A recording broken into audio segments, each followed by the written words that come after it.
I mean, David Harvey. Today is the 100th anniversary of the founding of the Communist Party of China. It's a pretty significant date.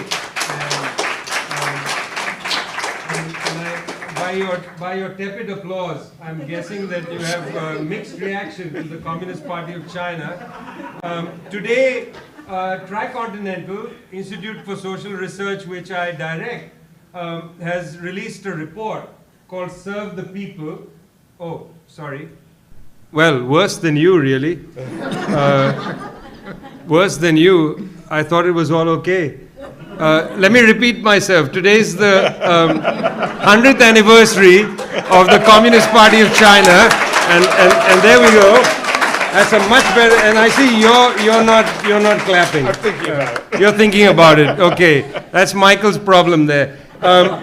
Tricontinental, thetricontinental.org. You can download for free in many languages a report called "Serve the People," which was put together by our team in Shanghai, and it's a report on the abolition of extreme poverty in China. 800 million people lifted out of poverty. Now, I was born in India in 1967, a very fine year, 2 years before Ho Chi Minh died. And that's important because yesterday I just finished the introduction to my selected Ho Chi Minh. Friends, I've been working on that book since 1996. Don't make air quotes. It's done now. So it's an incredibly important study. I'd like you to look at it. We released it today as an homage to the Communist Party of China. The Communist Party of China has done amazing things to lift people out of poverty. Imagine, I grew up in India. India has as many people in extreme poverty today as China has lifted out of extreme poverty. Just imagine that. If you had a choice to be born in China or in India, where would you pick? Unless you were born in the Ambani or Adani family. If you were born in a slum in India or in a working class family in China, where would you choose? It's easy for people in the United States to have this or that criticism of China, but you don't understand what it means to be born in a country that had been colonized and lived with a wretched old culture. You just don't get it, guys. You live on the other side of imperialism. I'm going to come back to that in a minute. You know, I read this book with a great deal of enjoyment. One of the reasons I really enjoyed it is this has, in a very conversational way, all the major themes of David Harvey's work since the 1960s. It has his really gripping sense of what urbanism is to capitalism. It has his fascination, and he says it, a term he likes, spatial fix. It has the spatial fix explained, I think, as clearly as you'll get in any of his other texts. But more importantly, the chapter on accumulation by dispossession, which I didn't know was a term that came from Arrighi, is an incredibly useful summary of this vital concept of accumulation by dispossession.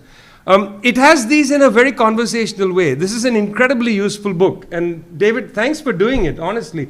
Chris is the better judge than you of anything that you do, David. Anything that you do. Just listen to Chris. Not only does Chris put your mic on, thanks, Leanne. Thanks a lot.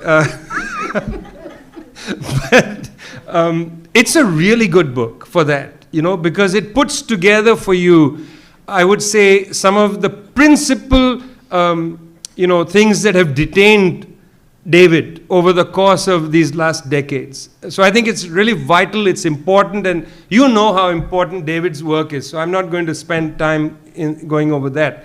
Instead, of course, I'm going to talk about what preoccupies me and what I didn't see in the book, David. So in that sense, it's really about me now, which, I'm sorry, guys, you came to hear about David, but this section is about me.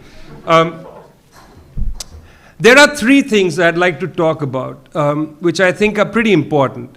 One of them is, of course, David has been for a while in a debate, a public debate, with Prabhat and Utsa Patnaik and with John Smith on the question of imperialism. And it is striking, though, reading the book, how imperialism doesn't really come in except in the margins. It's not a structuring concept. And I would like David to talk a little bit, because I know David thinks about these things greatly. How do we really understand the fact that the United States spends more on its military force than any country on the planet, and then, more than the next, I think, 9 or 10 countries in the world? Why are there so many US bases? How are we to understand the hybrid war that the United States prosecutes against Cuba, Venezuela, Zimbabwe, Syria, you name it, friends, including, of course, China? David has a very interesting perspective on why the United States is going after China, which I completely agree with. There's a question of technology, the question of capital-intensive production. 100% agree with the argument. But where is the concept of imperialism in this? I would like David to reflect on that for us. I'm not really that interested in the debate with the Patnaiks and with John Smith, because I think that's a different kind of question, David, that they have raised. It's at a different level. But how thinking about some of these issues of why it is that certain countries can't or shouldn't be allowed to move from labor-intensive production to capital-intensive production, what are extra economic pressures to be called other than imperialism? China is not asking the United States to stop doing capital-intensive production. So China, in that sense, is not being imperialist against the United States. There are no Chinese warships off the coast of New York City the last time I looked. There's plenty of US warships, and now one unfortunate bedraggled British warship. When did they begin to, the HMS of all things, Queen Elizabeth, for God's sake, she's still alive. The HMS Queen Elizabeth sailing off half the crew has COVID. It's a miserable, it's like the opium war on acid. I don't understand what the British are doing. They have a country that's falling apart, and yet they've decided they've got to go poke the Chinese, for what reason? So the first set of considerations, I think, is to raise the question, is it important to have the concept imperialism somehow appear in the text? And I wonder how it would appear, if not grounded in the material structure of this prevention of the shift from labor-intensive production to capital-intensive production. The second set of considerations, I'm very interested in the Leninist break. And by the way, I didn't plan to wear this T-shirt, okay? It's just that I grab a T-shirt off the shelf and put it on. Okay, I'm not like that. I would have worn a Ho Chi Minh T-shirt to celebrate the final completion of the book. But no, I wore this old Lenin shirt. The Leninist consideration to me is important. It's very interesting that in all the texts on Western Marxism, Lenin gets skipped. If you look at, say, Perry Anderson's considerable survey of Western Marxism, and he does it twice, by the way, he has 2 books on it. In both books, Lenin doesn't figure. He jumps from the second international thinkers over them to Gramsci or to Karl Koch or to let's say some of the more significant French figures. They skip Lenin, and I think that's significant. Ho Chi Minh doesn't skip Lenin. Lenin is in fact the beginning for them. Lenin is the beginning because what Lenin says is if you come from a colonized part of the world, the productive forces will not be developed for you there. Imperialism will not develop the productive forces. Therefore, you have to have a dual agenda, which Marx didn't think about. That's why Gramsci celebrated the Soviet Revolution as a revolt against capital. The book Capital, in fact. This is a revolt against the book. We need to take that seriously. We shouldn't duck that. What Lenin argued in the thesis to the Comintern 1920, which, Ho Chi Minh reads in L'Humanité and says, my God, the sun came out in the sky for me. I'd never read anything like this. What that Leninist breakthrough suggests is that we have to consider that you've got to push an anti-colonial national liberation strategy simultaneously with the socialist revolution, simultaneously with the social revolution, land reform and so on. You've got to move there. And we have to build the productive forces because, we can't wait for 1,000 years. And anyway, imperialism is never going to allow us to build the productive forces. So we've got to have this breakthrough. consideration of that Leninist moment, I think, helps us understand so much of what Marxism does outside North Atlantic states. And I think that's another area, I think, of consideration. If we neglect Lenin, I think we neglect that seam of Marxism that is developed outside the North Atlantic. You know, even Walden Bellow, in his introduction to the Verso edition of Ho Chi Minh, says he's not a theorist. I take great objection to that. This view that theorists are only, you know, in the academy in the West, whereas Ho Chi Minh or Mao are not theorists. Read them carefully, you will find a theory there. Isn't that what Gramsci said? Elaboration, elaborate theory out of practice. That's the obligation of the new intellectual. So the second set of considerations, I think, is where is Lenin in our thinking? Where is this Leninist moment, which actually is very important for 90% of the Marxists in the world, if not more. So that's the second set of considerations. The third set of considerations is what's the post-capitalist future? And, you know, I have to say, David, I read the first chapter and I stopped myself because I said, I'm reading this wrong. And in fact, I read right through and I was talking to Chris about it. But by the time I got to the last chapter, I realized that there is an issue here that I would like you to, you know, clarify. In the first chapter, David talks about how capitalism is too big to fail. And that's an interesting issue because this raises the question of socialism. You know, I think David is right in one sense that a post-capitalist situation today on a global scale, in other words, what used to be called in the communist international literature, the world revolution, is not going to happen in our time, perhaps, okay? We never know what happens, you know. I mean, imagine, do you think that the Russians sitting in Switzerland, like Lenin, thought there'd be a revolution in the largest country in the world? I don't think they thought that. Not at Zimmerwald. They certainly didn't think that at Zimmerwald. That was only 2.5 years before a revolution breaks out. So God knows what's going to happen, friends. We are living in a permanent COVID catastrophe. The way in which people are piss mad about the world as it is, we don't know what's going to happen. But I take the point that advanced capitalism is so sophisticated right now, it's so integrated, labor is so socialized, it's difficult to imagine properly the possibility of making socialism or even a socialist experiment in one country. Look at how the experiments are being sanctioned, the blockades and so on. These are firm and difficult. I take that point. On the other hand, I wonder very much if it's too big to fail, because in a way, capitalism is a failure for most people. It is actually existential failure already. So it's not a question of we will starve in the future. If we break down capitalism, we are already starving. You know, 2 to 3 billion people on the planet are already in starvation. So I'm thinking about this post-capitalist issue. I think we should think about it quite seriously.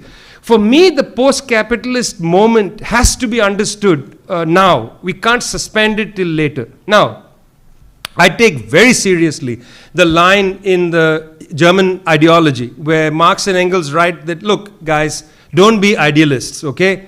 Communism isn't something that you impose outside into the world. Communism is the real movement of history. It's a very important section of the German ideology. You know, I've never really understood Althusser. I tried my best to read it. I never really picked up on the young Marx, old Marx.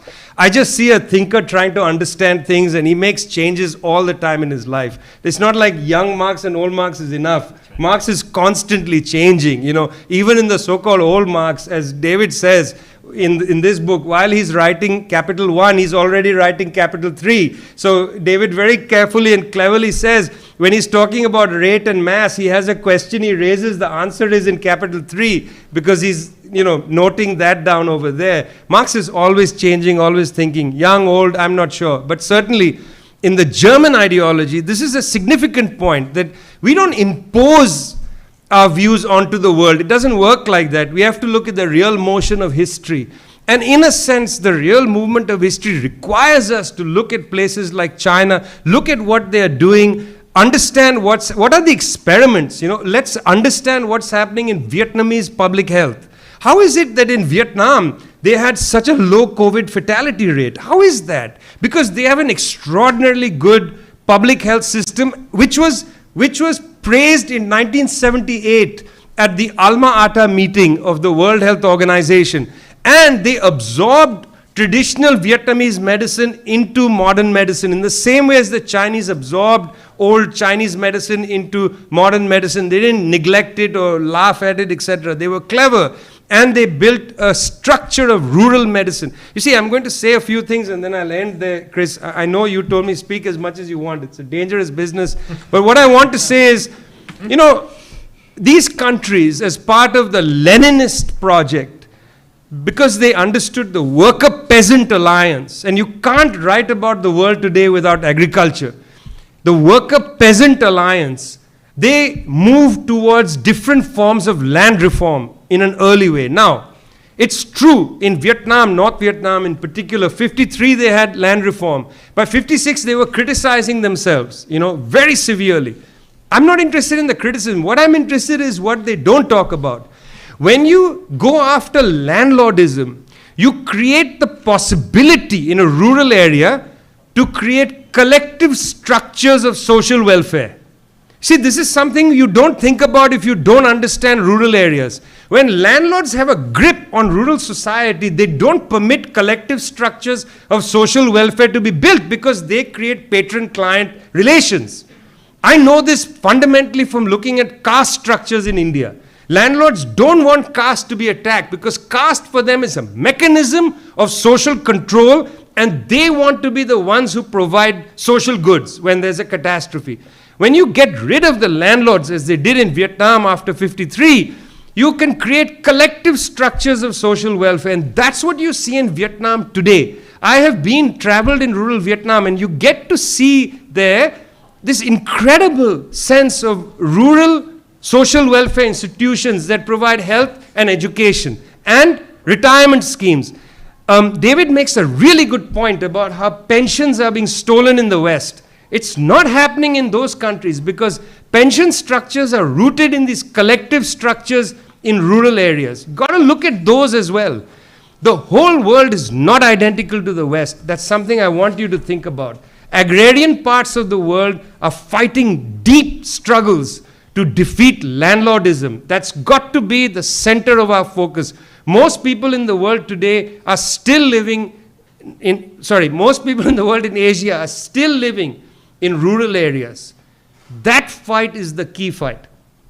So, I made 3 points, David. I hope those were pretty clear in my own way, rambling, non-theoretical, non-Althusserian, non-properly scholaristic way. But these are things I said from the heart. David Harvey is somebody that I like to think with a lot. This is an important book, and I'm really proud and happy to share this moment, David, to say to people, please read this. It's going to help you. If you've never read David Harvey, this is a really good introduction. Thanks a lot. I thought it was really important that we sit more with the questions of imperialism, because if we don't, then the questions of capital, it's complete, you're going to go down. It was Stalin who said something along the lines, of like, theory, theory without practice goes nowhere, and practice without theory gropes in the dark. We have to understand, the way that these different concepts are interconnected. And if we don't, centralize imperialism, then especially China, I feel like it's just gonna be a dead end in circles trying to understand how they're acting. Because everything about China is in response to, the collapse of the USSR is in response to American imperialism. I mean, I wouldn't go that far at the USSR, but again, American imperialism, I think, is just a really central question. I wanted to sit with it. Sorry. Let me just come in with that, if that's okay. For me, imperialism is not a set of rhetorics. It's understanding a structure, a real structure in the world. I've actually never understood imperialism to prevent industrialization. It's about control of, let me put it another way. Just before he died, I talked to Samir Amin, who was a dear friend of mine and a great teacher and a person who understood things in his own way. And we had many disagreements, not the least of which about Egypt, with which he had his own views. But he's Egyptian. And nowadays in the United States, people say, let's hear from an Egyptian, as if that's somehow more credible, This idea, like, I get this sometimes. People say, we want to hear from a Syrian. Which one? Who? Like, what class background and so on. But, there is this sort of populism that has taken over people's imagination.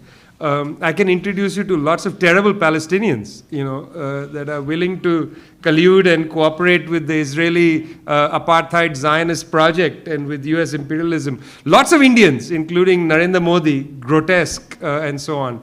Let's hear from an Indian. Let's bring Narendra Modi to speak to you. Yes, so I'm actually not interested in the idea of imperialism as a set of rhetorics, obviously.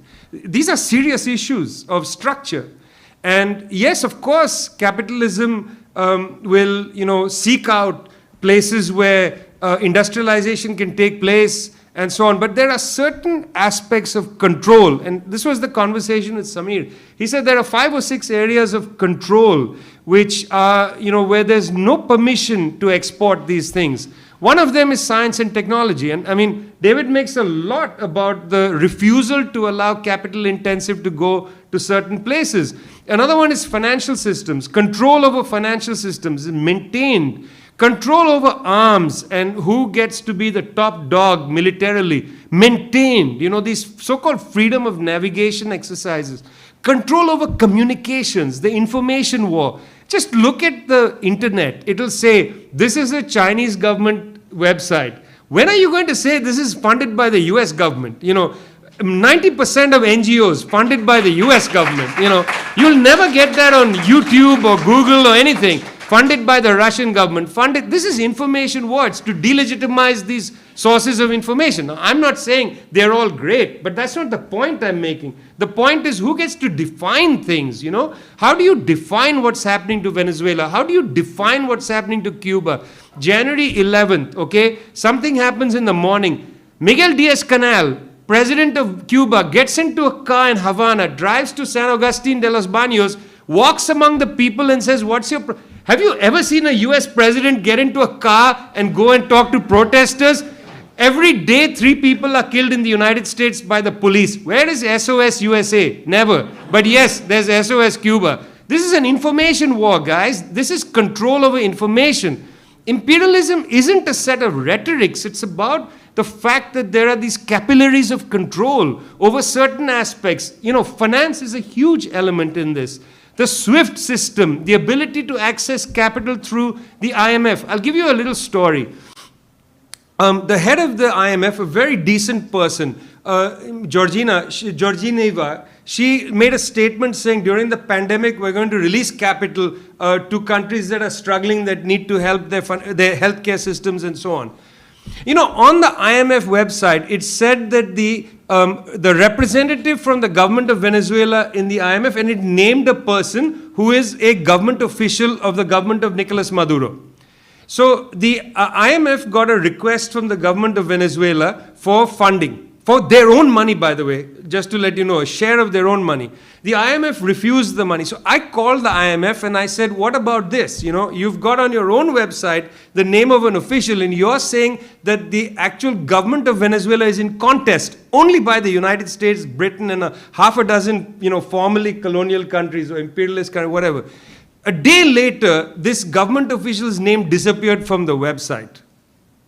They disappeared the name. Now talk about Stalinism and airbrushing.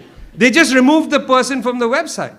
This is what I called the person again, and they told me, and I'm speaking to you on the record, they told me that the US Treasury Department is not happy with the US Treasury. What do they have to do with the IMF? You see, so it's control over financial systems. This is imperialism. Give me a better term to explain this.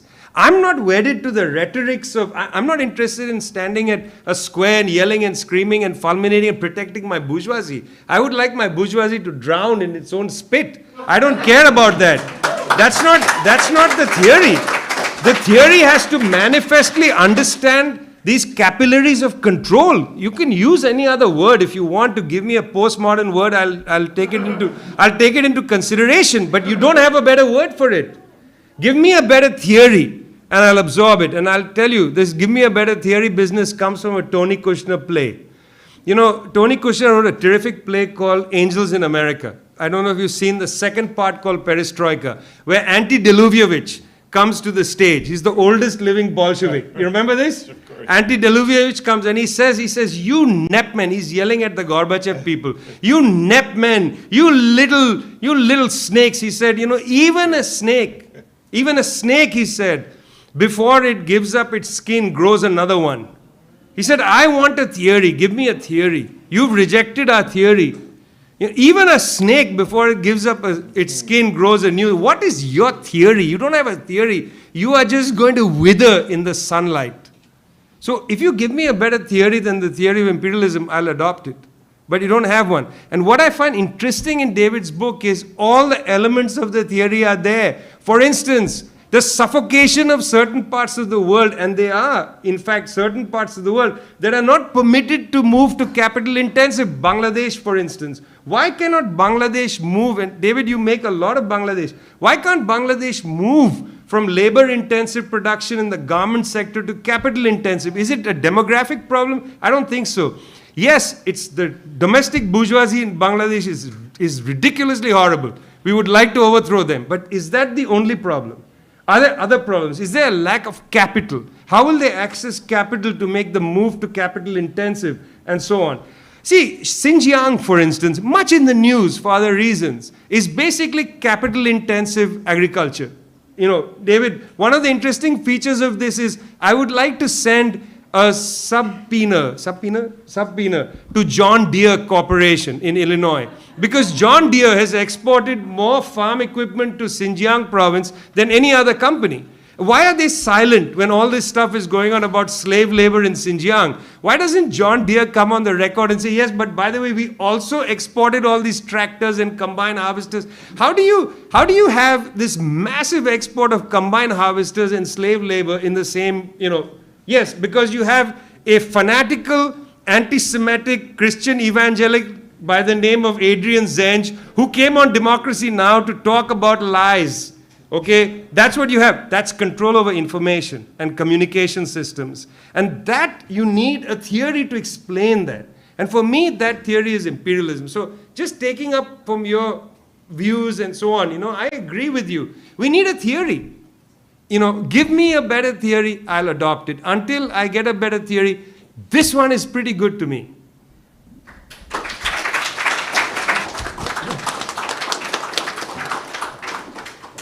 What do we do? Well, 30 years ago, I joined the Communist Party of India Marxist. 30 years ago. Imagine this. The Soviet Union was collapsing and I joined the Communist Party.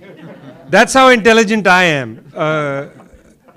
I wouldn't have changed anything because I believe, my friend, you have to do things. You know, there's no blueprint that comes at you. There's no theory that comes at you. There's no leadership that's in front of you that is clairvoyant. You know, Lenin in one of his texts says that if you're not willing to make mistakes, you'll do nothing. If you're not willing to make mistakes, you'll do nothing. You have to do things. You have to get involved in things. You have to try to euthanize the landlords. You have to do something. You have to get involved with other people. The point of struggle is to be involved with other people, not to have the correct ideas. You see, it's very easy to develop the correct ideas. We have in this country at least a civilization of grad students who each have the correct idea. But if you don't join together and build movements where you build it in compassion with each other, where you understand that you're not perfect, you're trying to build perfection. And not even perfection, you're trying to, what's that word, asymptotically attain perfection. You know, like a railway line, which looks like an infinity, it joins. As you keep walking, it keeps looking as if it's not joined. That's the nature of contradictions. You think you want utopia to emerge. If you don't want utopia, you wouldn't do shit. We are motivated by the desire for utopia. You got to do something. You got to get involved. You can't just say, what can I do? You just got to go and do. And then in doing, you'll experience things and you'll grow and you'll learn how to deal with other people. The most important thing in politics, by the way, isn't having like the correct program. It's learning to be not an asshole. Learning to like be in your cell meeting and learning with other people and figuring out how to talk to each other and just being a decent person as you try to model decency in the world. We're trying to model decency and honesty. That's what we're really trying to model. If Marxists are actually honest with each other, that's really what we're going for when we build movements. We want decency, honesty. We want you to go out in front of people. One of the reasons I love Ho Chi Minh is he keeps talking about that. Don't be bureaucratic. Don't be commandist. Don't tell people what to do. I'm not telling you anything to do. I'm just telling you, you got to experience the world. You can't experience the world in the pages of a book alone. There is no revolutionary theory without revolutionary practice. But by the way, that's a vice versa statement. There's no practice without the theory either. And by the way, Lenin didn't finish the sentence. And that quotation comes from What Is to Be Done, which is a book about organization. So yes, thanks for that. What he's saying is, there is no theory which is not then moved into organization which produces practice. It's not just theory and practice. There's not just two concepts there. There's organization. It's a core. The whole book is about organization, and yet people take that sentence out of the book and say, well, it's about theory and practice. That's because they don't want to build organizations. You can't build power unless you build organizations. We don't just want to have the right ideas. We want to build power. We want to win. I'm not struggling, by the way, for the sake of struggling. I want to win. I want to win. I want to abolish capitalism. I want to go beyond this system that treats people as inhumane, as inhumans, as like animals. We want to transcend this system. We don't want this. And to do that, you have to risk yourself in the world. So you can't just say, what can you do? Do something for God's sake. Next month, the International People's Assembly will be launched. If you want to know more about it, there's Manolo de los Santos standing behind the bar. He will tell you everything you want to know about the International People's Assembly, an international organization or network or platform of 200 political organizations from around the world, including the Workers' Party of Tunisia, Communist Party of Nepal, a whole range of groups. We have been building this for over 5 years. Why? Because we need international linkages. We need to build something. And you know what? Here's the other thing. We are willing to allow ourselves to fail. Because if you're not prepared to fail, you'll do nothing. That's the lesson I take from Lenin. We're building this. It's coming. You've got to get involved somehow. You've got to get involved somehow. In September, 26 research organizations from around the world are going to release a document at the United Nations. That document is going to be called A New International Economic Order. It's a nod to the 1974 New International Economic Order General Assembly resolution. 26 research institutes from South Africa, from Lebanon, from Italy, from Cuba, from Venezuela, from Argentina, from India, from China. 26 of us have come together to release this document. Look at this document. It's a post-capitalist vision. Because we don't believe in that nonsensical idea that you can't envision the world after capitalism. We believe you have to try. Because if you don't try, you won't do anything. If you're not willing to fail, friends, you will not risk anything. Don't worry if you fail. It's okay. We're human beings. When we don't have the God perspective, it's okay to fail. Don't beat each other up so viciously, because you somehow sit at God's perspective. You're there to judge the Vietnamese, to judge the Chinese. Of course, give criticisms, but not the way people do. Attacking Cuba, saying it's state capitalist, it's this. I'm fed up with that kind of assessment of the world. Be in solidarity with people as they're trying to build something. If you don't do anything and are unwilling to fail, don't be so hard on people who are trying to do something. So, the converse of that, do something, friend. I'm speaking directly to you now. Find your friends and comrades, join them, build something, Build something, it will increase your self-respect. It will also, by the way, because you'll fight better, it will also, by the way, help you understand the chapter David has written on freedom. Because this chapter is about time. We have to fight to get people the time to build the world. The struggle isn't just about wealth, it's about time. People want the time, not just for leisure. They want to love their families. They want to be with their communities. They want to be political people. We need time. Our fight against capitalism is a fight to recover time. They have stolen time from us. They have stolen our neurological systems. They've made us stressed. We don't want that shit. We want to live as people. We want to actually inaugurate history.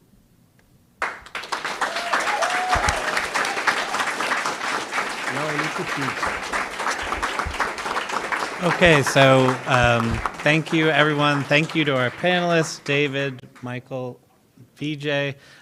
So books are for sale over there, and I believe food and drink is still available. Is that right? Yes? We're waving yes. Yes. And thank you so much for being here. It's great to see everyone.